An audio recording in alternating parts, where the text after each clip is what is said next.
always come around, don't I?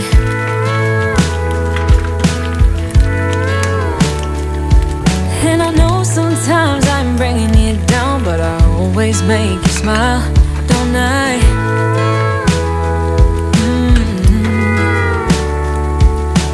We're like the waves on a big blue stormy sea.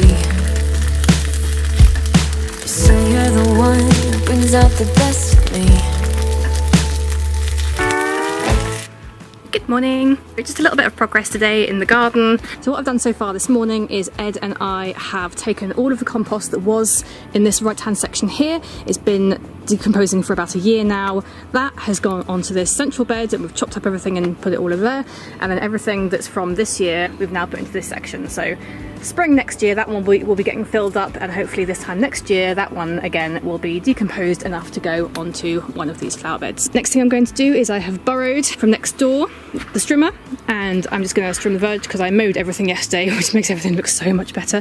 But I'm just going to trim the verge and then probably think of something else. We're a little messed up, baby, kinda up and down, and we keep falling till we hit the ground, but then we get back up again. Yeah, we're a little messed up, baby, it's never getting boring when we keep aiming for the stars, just you and me. We always get back up again. You and me. Baby, you and me. Cool, so that's all the strimming done. I'm not entirely sure what it is I'm going to do out here next. What I do know, on the other hand, is that I'm really hungry, so I'm going to go inside and whip up a batch of biscuits. I will put a full recipe in the description box and over on my Instagram, but basically it's just some butter and then the equivalent amount in fat, whether it be sugar or maple syrup, which you put into a bowl and put in the microwave for about a minute to melt down. Then into a bowl you put in about 7 cups of dry ingredients. So in this particular instance it's a mixture of oats and then about a cup of gram flour. Then you can add a filling, so chopped up pecans and about 3 tablespoons of mixed sweet spice. You can use pumpkin pie spice if you like. And then, I don't know, about half a cup of dark brown sugar. Once the sugary fatty mix is all melted, you can give it a stir and then pour it over the dry ingredients. Give it a stir up until it's well combined and then spoon out lumps onto a baking tray. You don't need to be too precious about it, just any old lump will do really. This I then put into a preheated oven at about 200 degrees for about 25 minutes.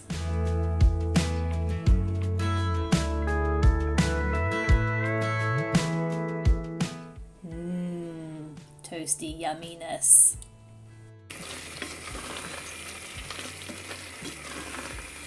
Onion marmalade. So I just came out to the garden and I noticed that my fennel has now started producing all of its little seed heads are starting to dry out. So I'm going to start harvesting these now. They've got a really nice sort of aniseed flavour. They're really good for like cakes or biscuits and particularly nice in shortbread, that sort of thing. I'm just going to grab a seed head, get the dry seeds onto there. It's quite simple because if the seeds aren't ready, they just won't come off. I'm just going to do this with all the more seed heads. I'm not going to put these into a little jar straight away just because there's probably all sorts of little bugs and the spiders seem to really like this plant as well, so I'm going to just leave it on the side in the kitchen for a day or so and just let any little bugs and things that are in there escape and they can make their way back to the garden. But they probably won't. The house is nice and warm, so they're probably going to stay in the house until spring. But that's okay. We don't mind. I love being able to light the fire this time of year. I know we only live in a 3-bed semi, but having a wood burner was something that was really important to me. Lighting it's become a bit of a ritual, which is quite nice.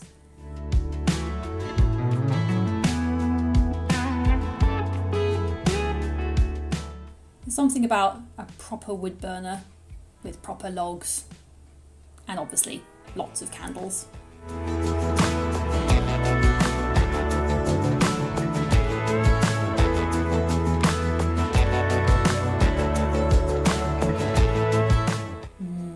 toasty warm. I also just gave my sauerkraut a bit of a check. Well, this is actually made with parsnip. It's bubbling really nicely, but while it was bubbling, I noticed that it started to push the sauerkraut above the waterline, which you don't want because you don't want it to ferment that way. So I just used the end of a wooden spoon just to push everything below the waterline again. I'll probably do this 2 or 3 times before I put a lid on and stop the fermenting process. I simply recover with a piece of clean kitchen towel and secure it with a rubber band.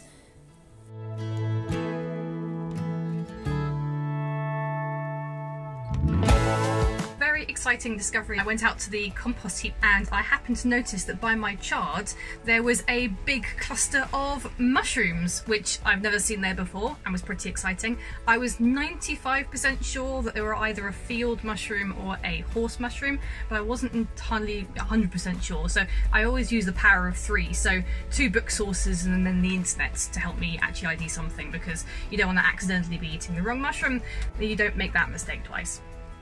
I'm in the greenhouse now just because it's raining and I'm hiding from the weather. I'm going to leave the mushrooms in here for a bit just to help them dry out, and also so that any bugs and beasties and things that are currently living on them have a chance to escape before I bring them in the kitchen.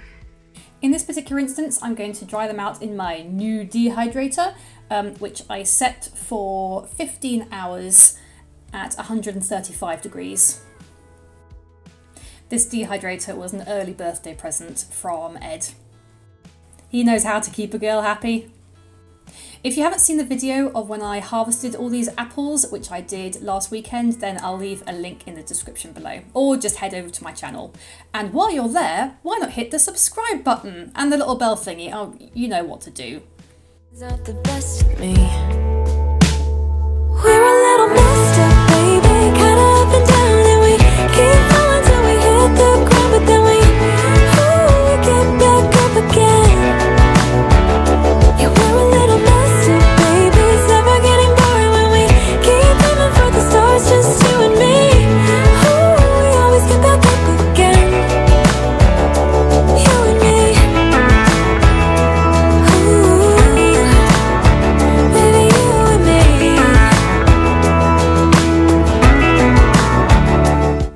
15 hours later, and we have lovely dry apple rings which will last the rest of the winter. Nom nom nom nom nom nom. Get my face. Nom nom nom. We can fight all day and make love at night, 'cause we always figure it out, don't we? Yeah. And we're like the waves on a big blue stormy sea. We're a little messed up, baby, kinda up and down, and we keep falling till we hit the ground, but then we get back up again. Now is the time for the horse mushrooms, which have also dried really nicely. Let me just get the mushroom jar. Oh, not going to fit in there. Gonna have to get a different one. Hang on. This calls for a new jar. Luckily, I have 1 or 2 spare. You'll do. You were like the perfect storm, and you know that I can't get enough of you, no. Yeah, we're a little messed up, baby, kinda up and down, and we keep falling till we hit the ground, and then we always get back up again. Lovely jar of mushrooms. Now I just need to find some space for you. Problem. Dog treats don't need to be up there. You can go somewhere else.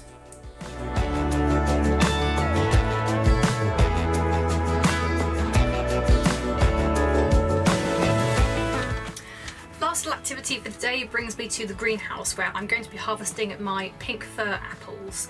Today is the 1st of October, which means that they should have been harvested quite some time ago.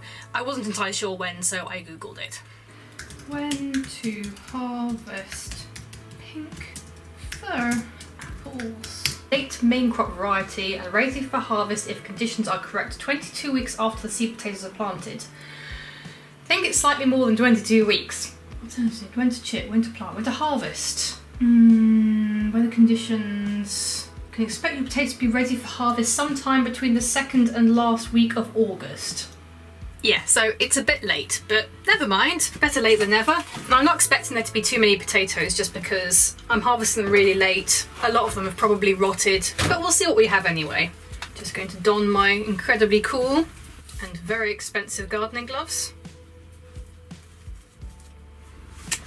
And let's see what we get.